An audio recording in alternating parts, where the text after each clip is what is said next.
This program is brought to you by TAB. Long may we play.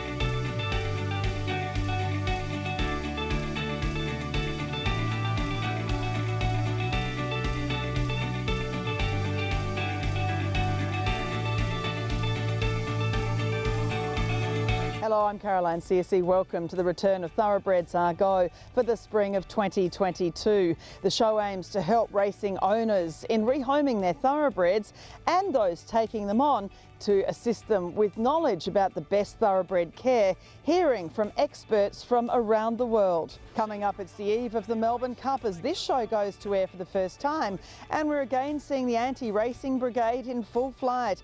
But a new group, Kick Up, is doing just that, kicking up for the racing industry with real facts that dispel all the myths about racing. One of Australia's elite five-star eventers, Lauren Brown, explains what she thinks are the important steps to take when you have a new thoroughbred. And the popular Arrowfield stud Strapper's story returns with another tale of the love of a racehorse extending past their racing days. That's all coming up on this week's Thoroughbreds Are Go.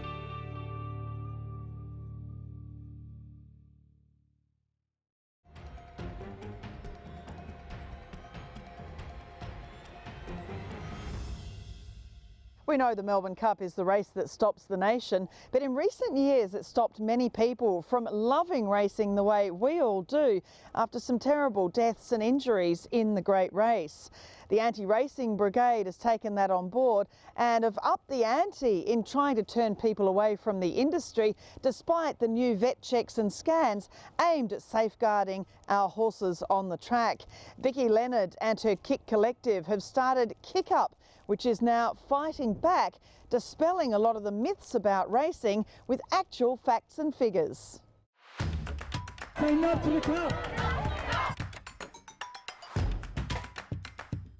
Breds every year, over 10,000, we estimate.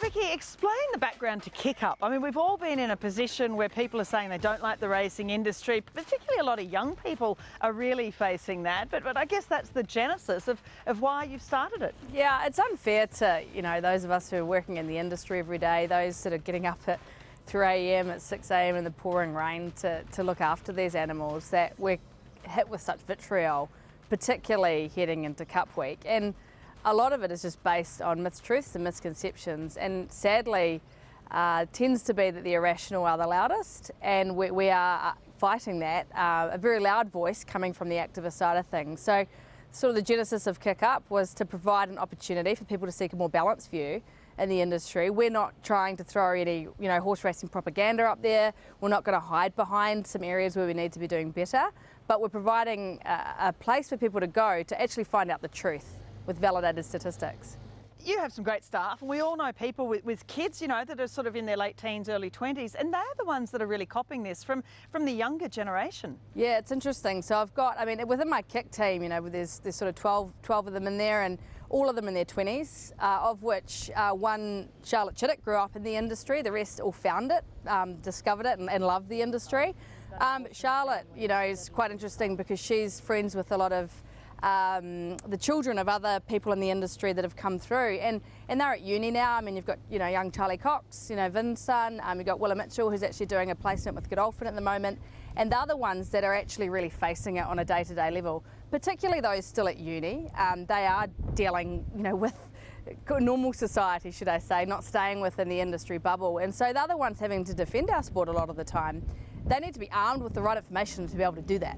And it is about stats, isn't it? Some of the claims being pushed by the anti-racing brigade are outrageous. Absolutely. Like, a lot of them are just completely and utterly not true and very easy to defend. We look at, you know, the stat thrown around about, you know, 10,000 horses out of training go to the slaughterhouse every year. Well, we only breed 12,500, of which 35% go back into breeding. 40% we know go into eventing and show horse, and then a lot go into as companion animals or as nannies or various other occupations. There's just mathematically no way it's possible. One of the challenges is some things aren't measured accurately enough.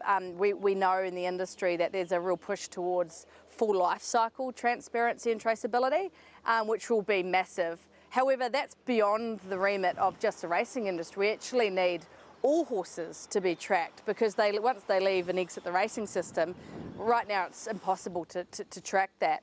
So while there's areas we could be doing better, there's areas that's had copious amounts of research on it.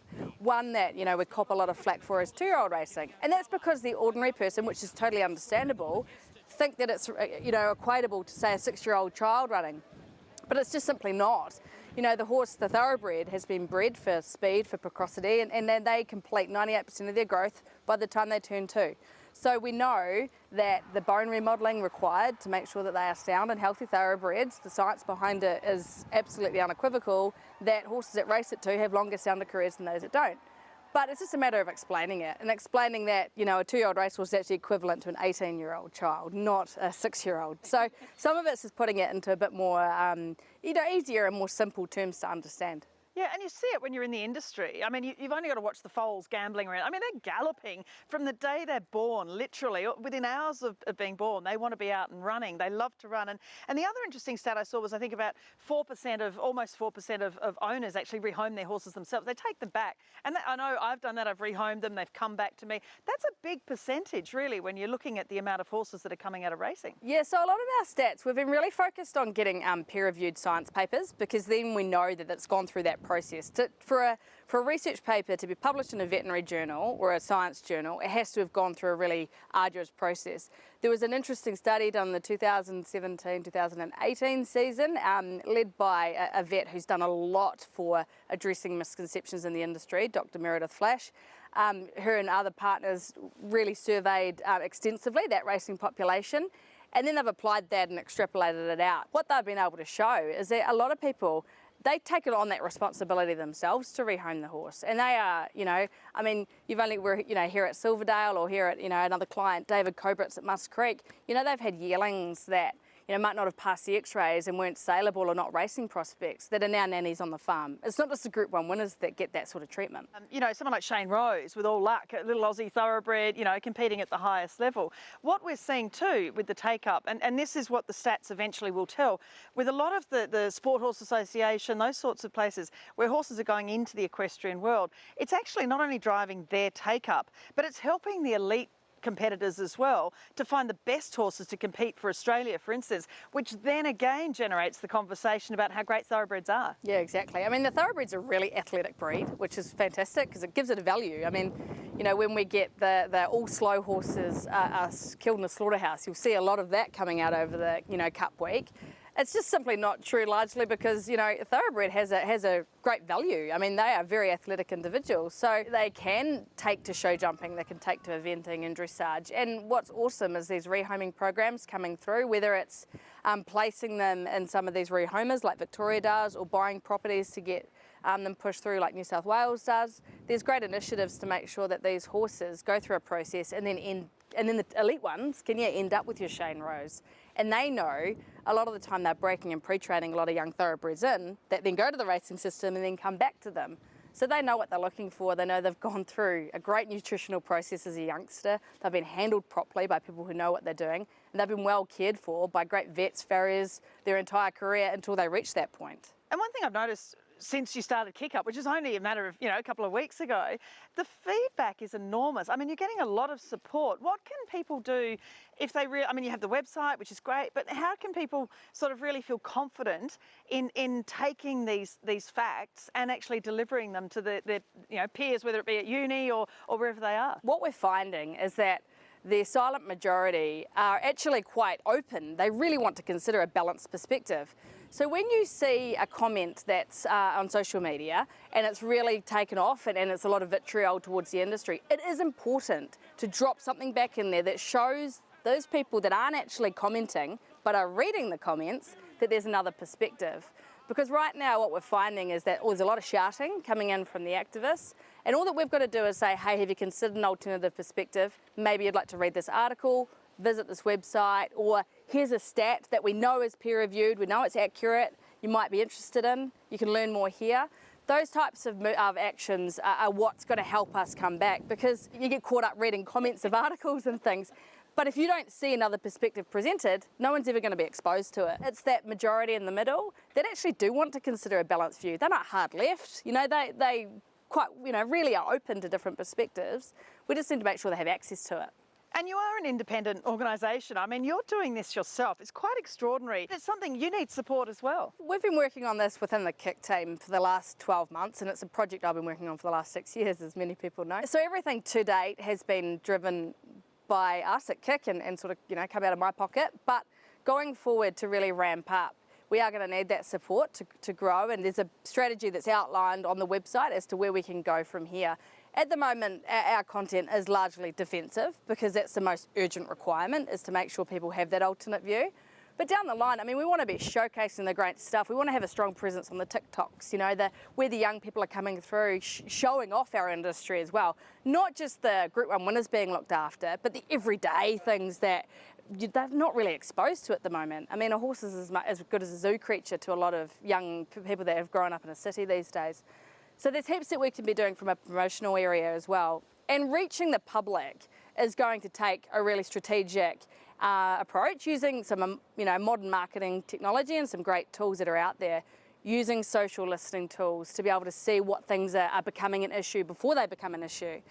So in order to achieve that, we are going to have to, you know, rally and try and get some sponsorship. We want to remain an independent organisation. We're in the process at the moment of building out our board.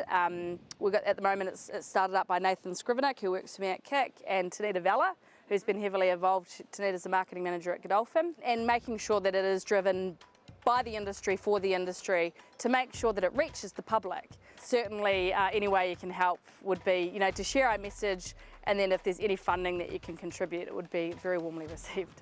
And it's all about promoting the industry. I mean, we love the industry. We see so many people working in it who dearly love these horses, and that's the message that has to get across. Absolutely. I think, though, people are a little bit sick of just seeing the love the horse messages, and that's why we're really making sure that everything, we want it to have some grunt behind it, have real messages behind it, and a lot of reality. Like, we want to show that it's absolutely teeming down with rain, and these guys are foaling these mares, or they're making sure that the horses get worked and then, you know, recover properly.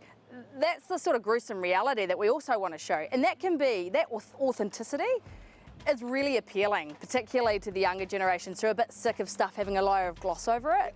And we can show that, because our industry is full of awesome stuff. And it's great. I mean, what we're trying to do with Thoroughbreds Are Go too is educate and tell people that, you know, the thoroughbred can be wonderful. It needs to be looked after this way. You need to actually have the education, and then you have a wonderful horse away from racing. Correct. We're dealing with one of the most beautiful and incredible animals, which certainly makes it easy from a marketing perspective to show what we're working with. And by educating people on just how dynamic the thoroughbred is, not just in racing, but outside it as well, look, you know, we're going to end up a lot more powerful as an industry.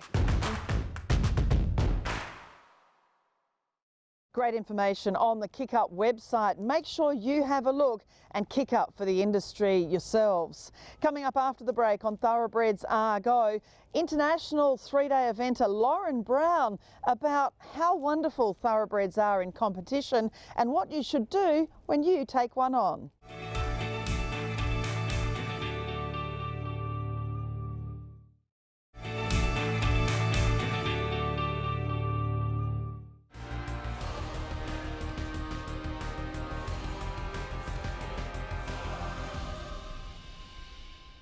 Welcome back to Thoroughbreds Are Go. Lauren Brown is one of Australia's elite five-star eventers, and one of her top horses, Sky's the Limit, is an Aussie thoroughbred competing around the world. Lauren is passionate about spreading the word about the wonderful gifts the thoroughbred has in competition, and is keen to inform people taking them on about their best care.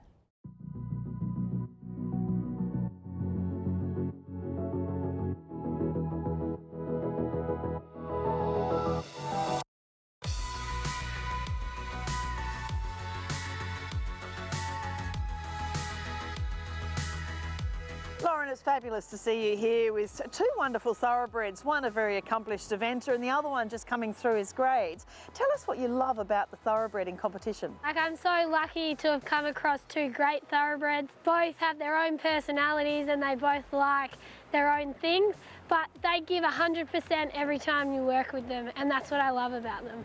Yeah, tell us about your background. You're from Western Australia.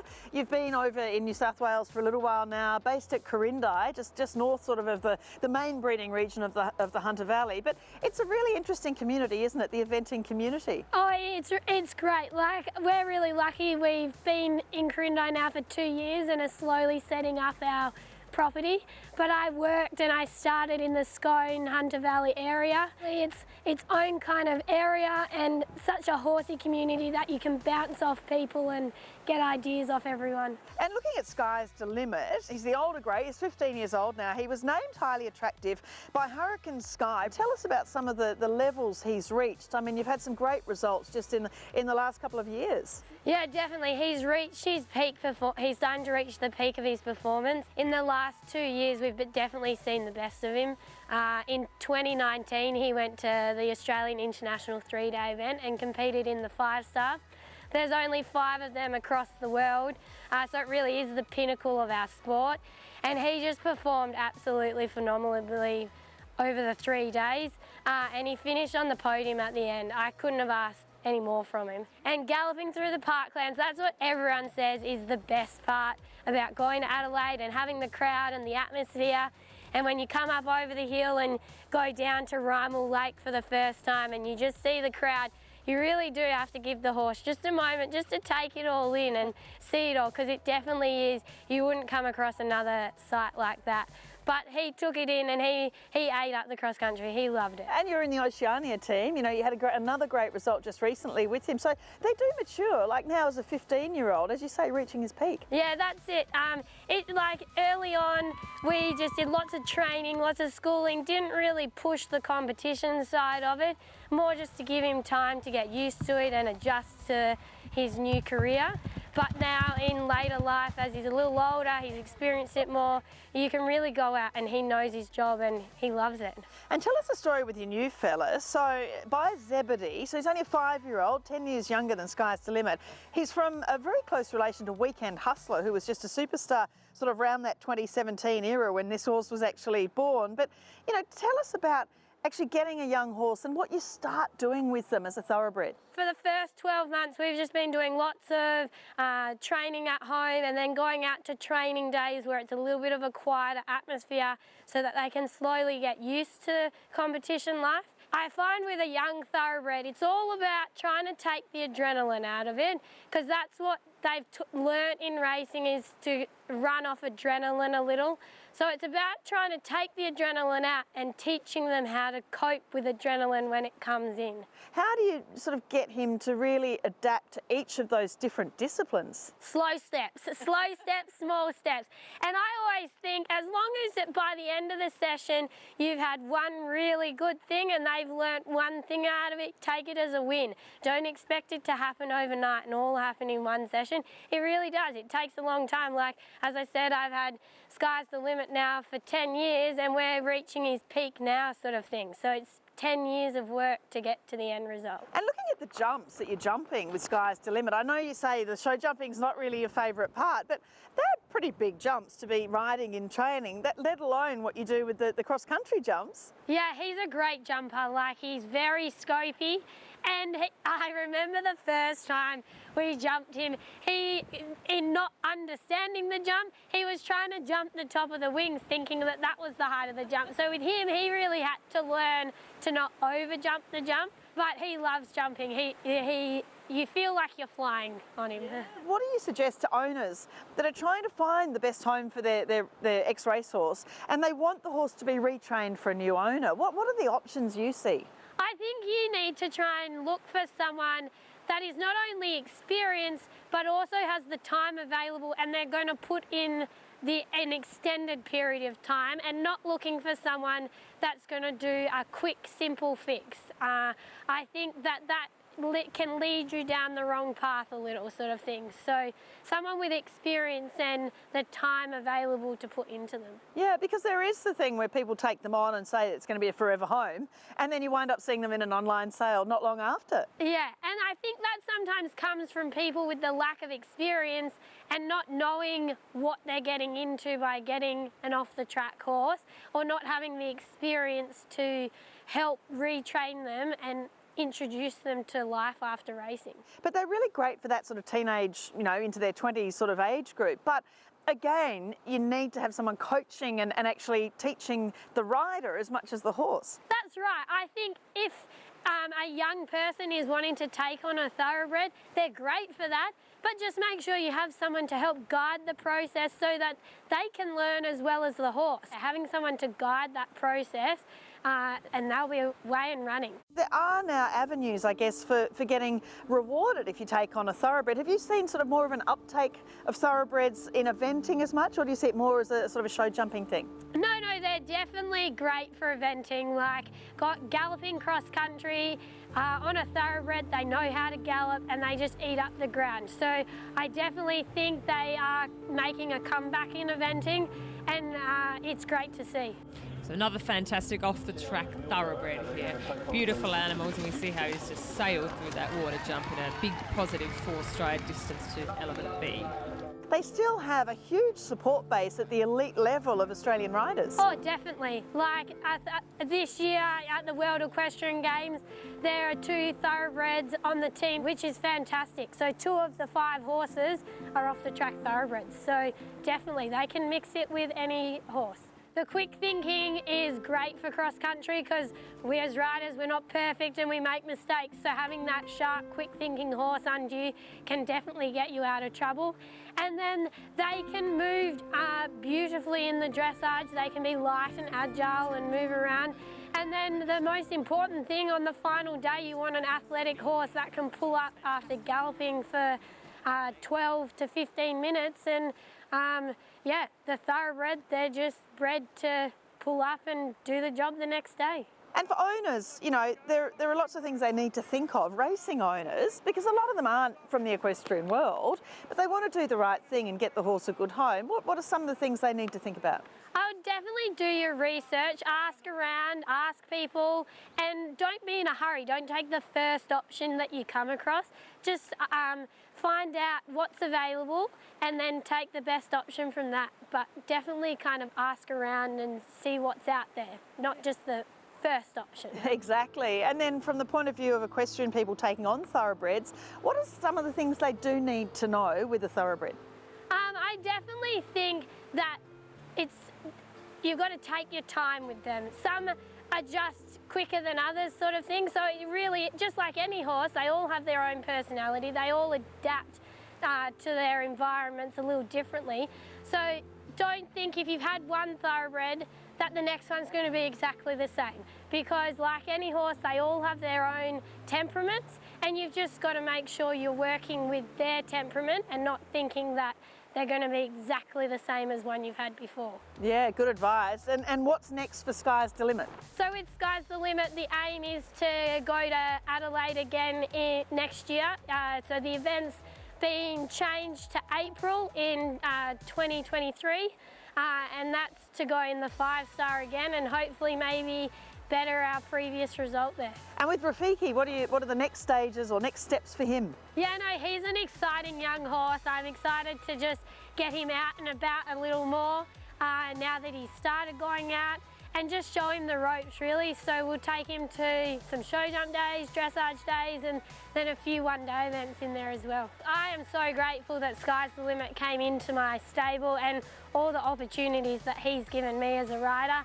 I couldn't ask for more from him, and it's going to be great to keep following the thoroughbreds across the equestrian disciplines, because they are so well suited, and it's really exciting to watch them make a comeback and see where they can go next. A wonderful talent, Lauren Brown, and with some great wisdom about rehoming thoroughbreds in Australia.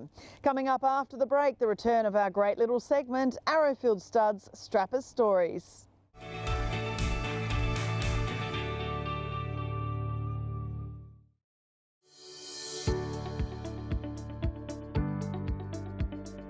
Caroline, there was one that comes to mind when working in the UK, a nice colt by Cape Cross.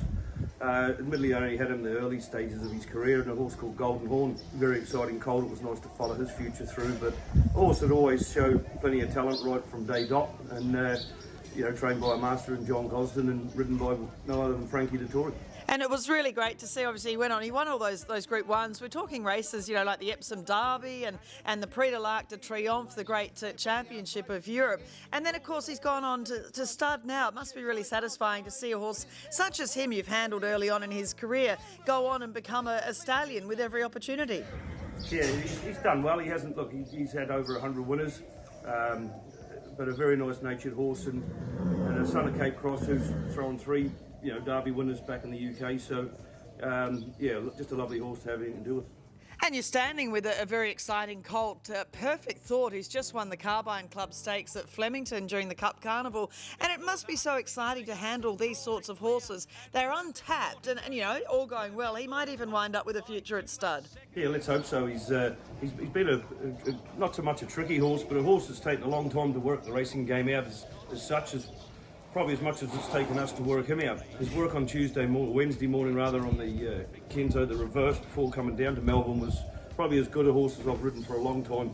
We took everything off him, all the gear, and you know, he's come down here as neutral, and Craig's ridden him before, and he gave him a 10 out of 10 ride, and you know, he just showed what he shows in the morning. For you, that's the ultimate, isn't it? To see these horses that you love and care for, you know, going on and achieving on the racetrack, and then, of course, following them on after. You know, there's always a home for them after the racing game, but I'm sort of hoping this fella can step up to the next level. There's some nice targets for him in the autumn, and then you know, go on to be a stallion and follow his father. And when you do see them like that, such as Golden Horn, I mean, you must just really find it interesting to watch as their progeny come out and race. So you think so? Pretty popular in our stable with the Duncan Ravage connection, and must be satisfying for him too to see the sons of a horse that he had so much to do with it throughout his career go on and be successful on the track.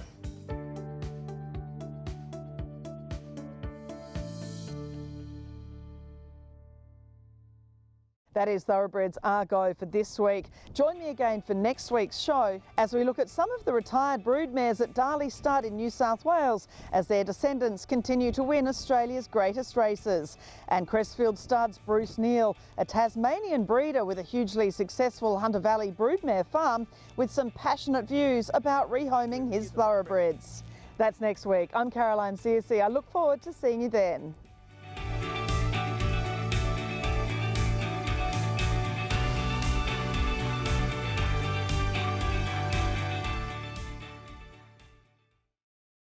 This program is brought to you by TAB.